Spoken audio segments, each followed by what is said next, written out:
Run.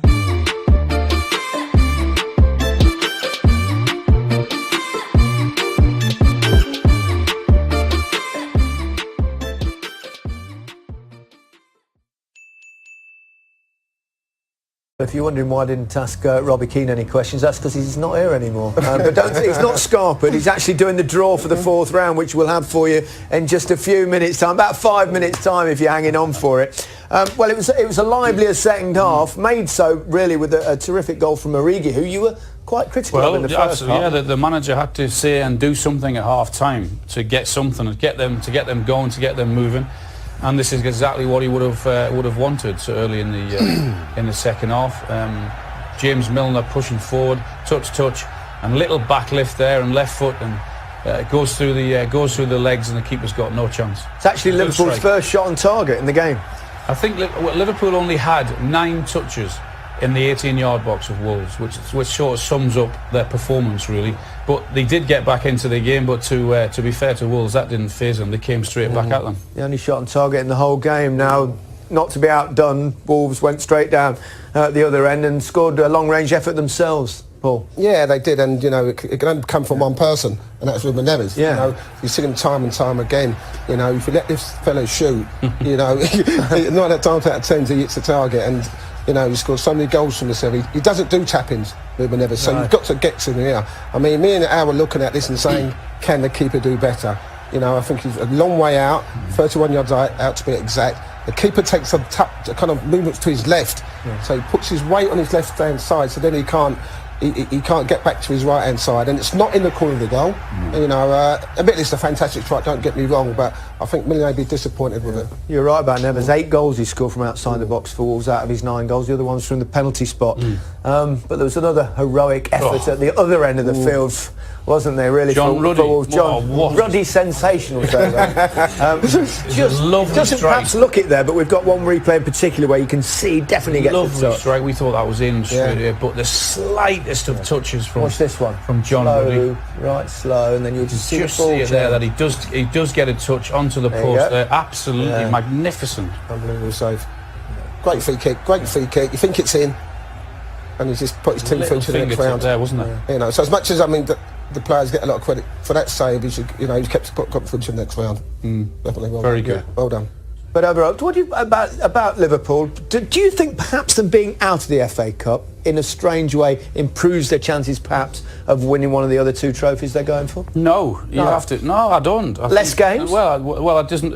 They've got a very big squad, and when you rotate as he did, you're gambling, and you're looking to your players to say, "Come on, give me something here, give me a performance." The first team have done incredibly well all season, Champions League and for the Premier League, and he's looking to the guys who have not been in the first team to give him a performance, and they failed miserably tonight. Yeah. Okay, don't go anywhere.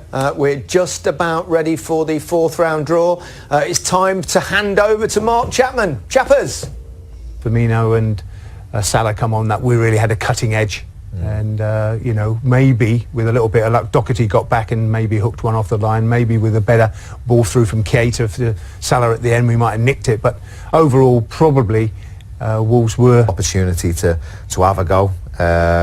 You know, they've been given the opportunity. Well, they're coming so deep at times, coming into their own half to receive the ball when it was all ploddy and nobody wanted to run in behind, and those are senior players, and really if you're trying to impress the manager you've got to put a bit more of a shift in and show the young players that you know that's what you've got to do.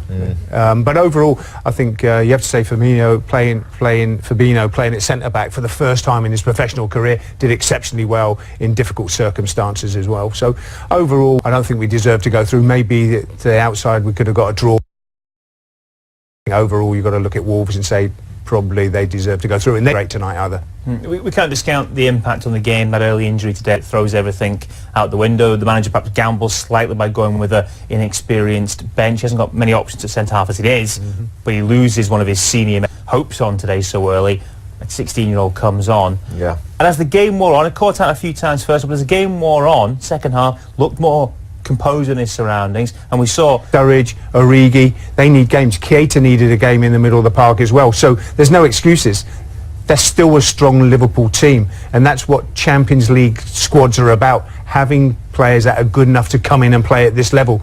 And I think some of them need to have a look at themselves tonight and say, did I do myself justice, and did the red shirt justice tonight in an FA Cup tie away from home? Yeah. And I think that's the big question mark. It's not about Jurgen's team selection.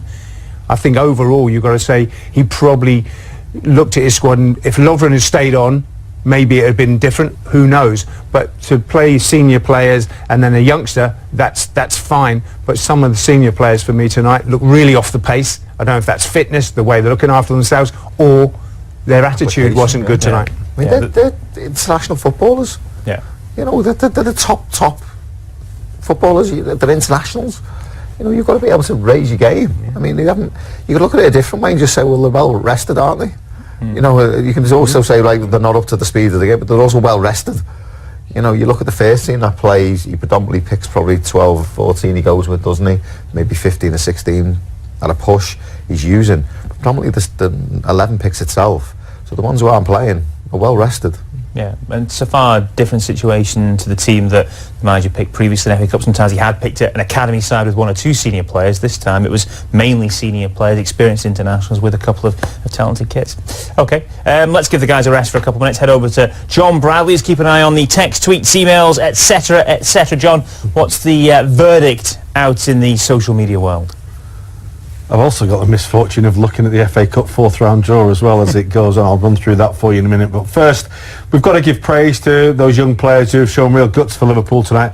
It's also worth saying as well that Keanu Hoover was 296 days old when James Milner made his professional football debut. So just seems how it goes, doesn't it? James Milner was 16 years old when he made his debut for Leeds, and Hoover tonight impressive at 16 years and 354 days on his debut. Liverpool's 3rd youngest ever player. Thoughts on him, and thoughts on Curtis Jones, thoughts on Rafa Camacho as well, thoughts on the game as well, and where Liverpool move forward from here, and of course the players that we saw tonight, the players that were rested, and of course those injuries. That Liverpool side would have been stronger had of course the likes of Matip and Gomez been fit. Anyway, send us your thoughts by text to 60070, text LFC, followed by your message, then your name. Lots of tweets coming in as always at LFC or at LFC TV, and we do like your emails as well, lfctv@liverpoolfc.com. Here's just a little early reaction from the supporters on social media. Simon Bray, much better second half. Origi, Shaq, much improved. Fabinho, our best player yet again.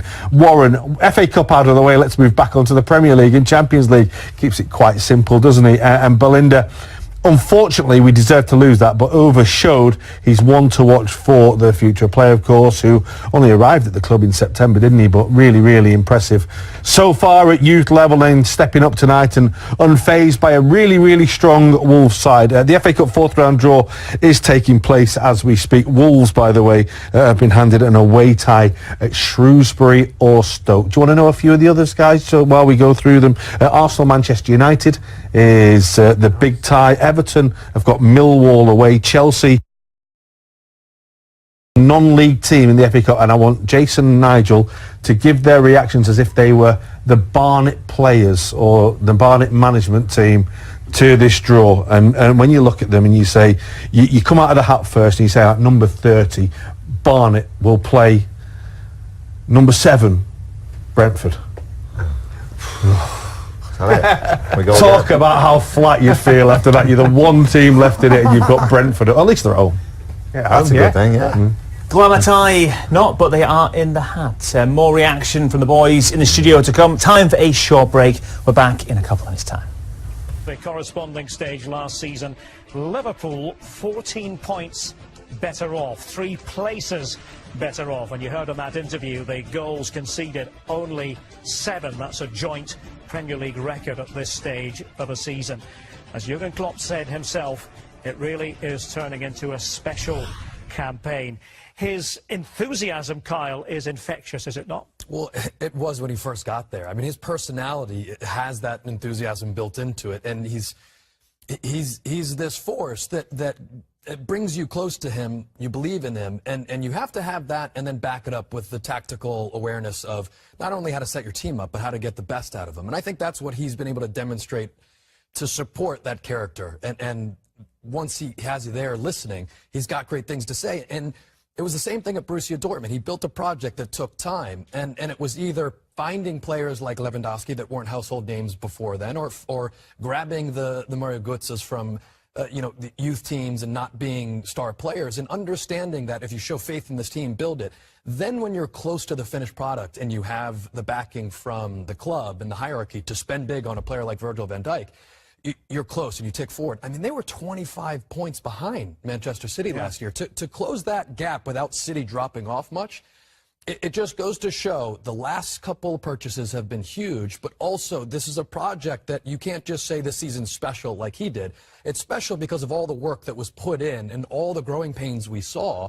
And they did it today with a team tactically that was different, with players injured, Trent Alexander-Arnold and others. And it's a really impressive thing, and he's starting to believe himself. You can see that they can do it. Winning in a different way, Robbie. That was what I took from that interview. That's what Jurgen Klopp felt about the game. You know what, just trying to summarise the team right now, I think they've shown an amazing amount of durability as a team, winning in different ways, as you just brought up there. I think they're managing games a lot better now than they did last season. They are